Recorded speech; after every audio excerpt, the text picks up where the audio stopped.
Hay quien las define como las cooperativas del siglo XXI.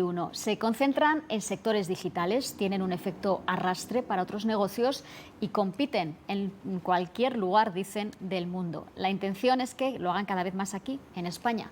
Vamos a hablar ya de las start-up, el anteproyecto de ley que va a regular estas empresas, que cuentan con un respaldo de 4.200 millones de euros en 3 años. Se ha aprobado y está en fase de consultas. Según ese anteproyecto, para facilitar la implantación de startups, se van a rebajar los requisitos para abrir una, con una notable bajada de impuestos. Por ejemplo, una reducción del impuesto de sociedades del 25 al 15% por 4 años. Se podrán aplazar pagos a Hacienda durante 2. Quedan exentas de tributación hasta 40.000 euros las opciones sobre acciones que se den a los trabajadores, y se aumenta también la exención de impuestos hasta los 100.000 euros para los inversores, los llamados business angels. Se crea también el visado de nómada digital para atraer talento a esas startups. Y algo más, se va a facilitar que se creen con 1 euro y gastos de notaría de apenas 100. Todo eso, ¿qué les parece a las startups? Saludamos ya a Nerea Aranguren, presidente de UPTEC, es la Asociación Española de Empresas de Base Tecnológica y Startup para la Fabricación Avanzada y Digital. Nerea, buenos días. Hola, buenos días. ¿En qué se diferencian realmente las startups de otras empresas? ¿Son realmente empresas tan especiales? Bueno, yo creo que son empresas especiales y empresas muy necesarias para nuestro entorno productivo y para nuestra economía.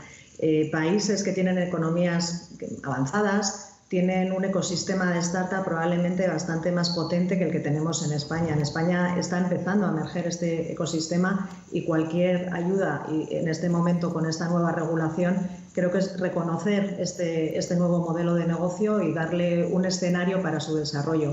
Sí son especiales en el sentido de que requieren muchísima inversión, son empresas que durante los primeros años pierden sistemáticamente, que tienen un alto riesgo, que apoyan o que se apoyan fundamentalmente en desarrollos tecnológicos y que vienen a dar un carácter innovador a nuestra economía. Hemos estado hablando, en vuestro programa habéis estado hablando hasta ahora mucho del turismo, que es un pilar clave de la economía española, pero también la industria y la parte más tecnológica debe serlo. Entonces yo creo que sí era necesario un marco regulatorio y desde la asociación desde luego hacemos una acción muy positiva de que se haya puesto en marcha este proyecto de ley.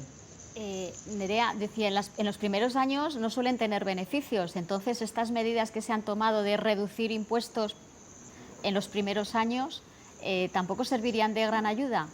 Son una ayuda, pero si uno no está ganando dinero...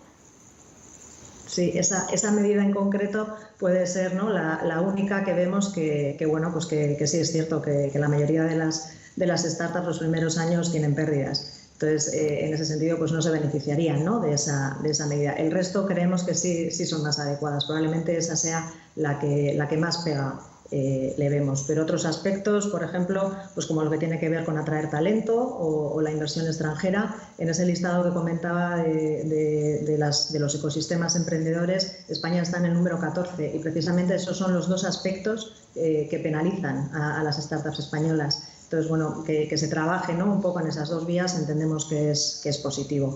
Por otro lado, se habla también mucho de la relación con las universidades y con centros tecnológicos y de trabajar esas relaciones colaborativas, que creemos que también es un ámbito fundamental. Y tal vez el otro aspecto que creemos que requeriría un mayor desarrollo es el hecho de que un emprendedor pueda adherirse a esta ley en dos iniciativas. Los ratios que manejamos es que aproximadamente, son del Ministerio de Industria del año 2019, que un 5% de las startups sobreviven después de 5 años. Eso significa que hay muchísimos emprendedores que lo intentan y que finalmente tienen que cerrar ese negocio. Entonces yo creo que deberíamos impulsar cualquier tipo de iniciativa que haga que ese emprendedor lo vuelva a intentar. Tal vez la ley en este sentido pues únicamente da 2 oportunidades a los fundadores, y sí nos gustaría igual que sea un ámbito de desarrollo futuro. Pero en general creemos que partimos de una situación pues buena porque estamos dando un marco regulatorio, algo que no existía. Con lo cual, en otros países, Nerea, cuando uno piensa en las startups, igual uno suele pensar en Silicon Valley, este tipo de sitios donde esas empresas pues tienen mucho apoyo. En otros países, estas empresas igual habría que extender a todas las empresas, pero estas empresas pagan impuestos, tienen esas obligaciones mientras no tengan beneficios. Yo creo que sobre todo en la parte de los impuestos es muy diferente, ¿no? En los distintos países para startups y para otro tipo de empresa. Pero sobre todo lo que sí hemos observado es que los trámites administrativos son mucho más sencillos. Y en ese sentido la ley también, ¿no? va aportando. Tanto en la parte de crear la empresa como en la parte que a nadie le gusta, pero que muchas de ellas, ¿no? hay que cerrar. Y ahí sí que vemos que sí nos acercamos a trámites administrativos que en otros países se les da más facilidades.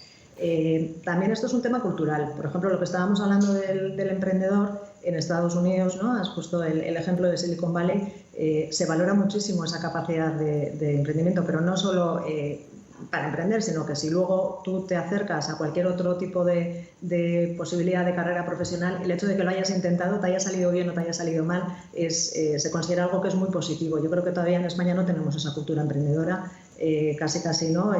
Bueno, está cambiando, pero cuando vemos que una persona lo ha intentado y no le ha salido bien, nos quedamos con ese todavía, ¿no? Con ese fleco del fracaso que ha tenido y no con el hecho de que ha intentado montar un negocio, generar empleo, generar riqueza, y eso debería ser algo positivo. Yo creo que todo esto se está cambiando, y desde luego de asociaciones o desde nuestra asociación y de otras que hay a nivel estatal, eso es lo que intentamos, ¿no? Poner en valor esta nueva práctica empresarial y acercarla a la necesidad de una industria que igual es más madura, más solvente, pero que muchas veces tiene retos tecnológicos a los que no sabe cómo hacer frente, y que precisamente ese ecosistema de startups y también de centros y universidades, pero puede dar respuesta. Entonces, intentar establecer puentes entre esos dos modelos de negocio que son totalmente diferentes, pero muy complementarios. Rápidamente, solo una cuestión que se nos va el tiempo, Nerea, pero una idea que hay en España es que a una startup me va bien para venderla y forrarme. Bueno, yo creo que hay startups de todo tipo y de verdad que hay algunas, ¿no? Pues que el emprendedor eso es lo que busca, el montar un negocio, generar un negocio, y cuando el negocio está funcionando y ha generado empleo, no olvidemos esa parte, lo vende y es totalmente lícito.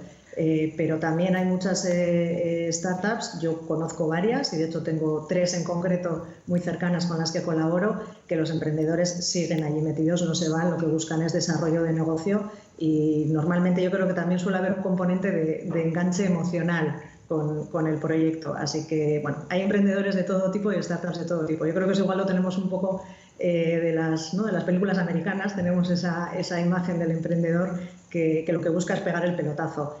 Hay emprendedores de ese tipo y está muy bien que los haya, siempre que generen empleo y que generen, ¿no?, riqueza en la sociedad, y también hay otros que siguen adelante con su proyecto y que lo desarrollan ellos mismos.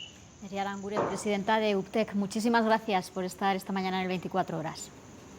Gracias a vosotros. Hasta otro día.